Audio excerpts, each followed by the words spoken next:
ಜೈ Shriram friends, ನಾವಿವತ್ತು ಎಲ್ಲಿಗೆ ಬಂದೇವಪ್ಪ ಅಂತಂದ್ರೆ ದೇವಾಲಯಗಳ ನಾಡಿಗೆ ಬಂದೇವೆ. ಅದುವೇ ಚಾಲುಕ್ಯರು ಆಳಿದಂತಹ ಲಕ್ಕುಂಡಿ.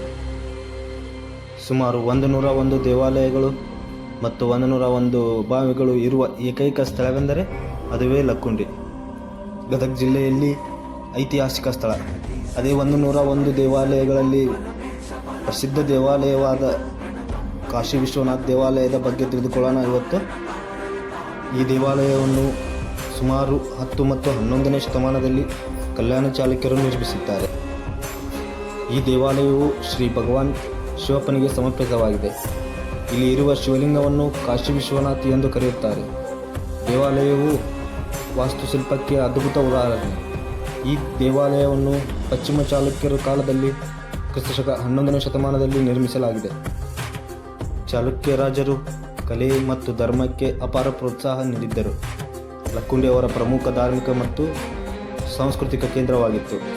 ಈ ದೇವಾಲಯವು ಚಾಲುಕ್ಯ ಶೈಲಿಯ ವಾಸ್ತುಶಿಲ್ಪವು ಶ್ರೇಷ್ಠ ಮಾದರಿ. ದೇವಾಲಯವು ಸೂಪ್ ಸ್ಟೋನ್ನಿಂದ ನಿರ್ಮಿಸಲಾಗಿದೆ. ಗೋಡೆಗಳ ಮೇಲೆ ಮತ್ತು ಕಂಬಗಳ ಮೇಲೆ ಸೂಕ್ಷ್ಮವಾದ ಕೆತ್ತನೆಗಳು, ದೇವತೆಗಳ ಶಿಲ್ಪಗಳು ಕಾಣಿಸುತ್ತವೆ. ಕಂಬಗಳ ಮೇಲಿನ ಹೂವಿನ ವಿನ್ಯಾಸ, ಪೌರಾಣಿಕ ಕಥೆಗಳ ಶಿಲ್ಪಗಳು ಅದ್ಭುತವಾಗಿದೆ.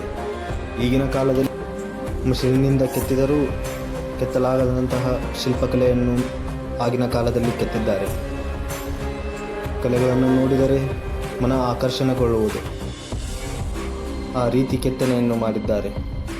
ಲಕ್ಕುಂಡಿಗಳಲ್ಲಿ ಹೆಜ್ಜೆಗೂ ದೇವಾಲಯಗಳಿವೆ. ಅದರಲ್ಲಿ ಕಾಶಿ ವಿಶ್ವನಾಥ ದೇವಾಲಯವು ಅತ್ಯಂತ ಪ್ರಸಿದ್ಧವಾದದ್ದು. ಇದು ಶಿಲ್ಪಕಲೆ ಅಧ್ಯಯನ ಮಾಡುವವರಿಗೆ ಸ್ವರ್ಗದಂಥ ಸ್ಥಳ. ಒಮ್ಮೆ ನೀವು ಭೇಟಿ ಕೊಟ್ಟು ನೋಡಿ. ಲಕ್ಕುಂಡಿ ಸೀರೀಸ್ನಲ್ಲಿ ನಿಮಗೆ 101 ಬಾವಿ ಮತ್ತು 101 ದೇವಾಲಯಗಳನ್ನು ತೋರಿಸಲು ಟ್ರೈ ಮಾಡ್ತೇವೆ. ಇಷ್ಟವಾದರೆ ಸಬ್ಸ್ಕ್ರೈಬ್ ಮಾಡಿ, ಲೈಕ್ ಮಾಡಿ, ಶೇರ್ ಮಾಡಿ.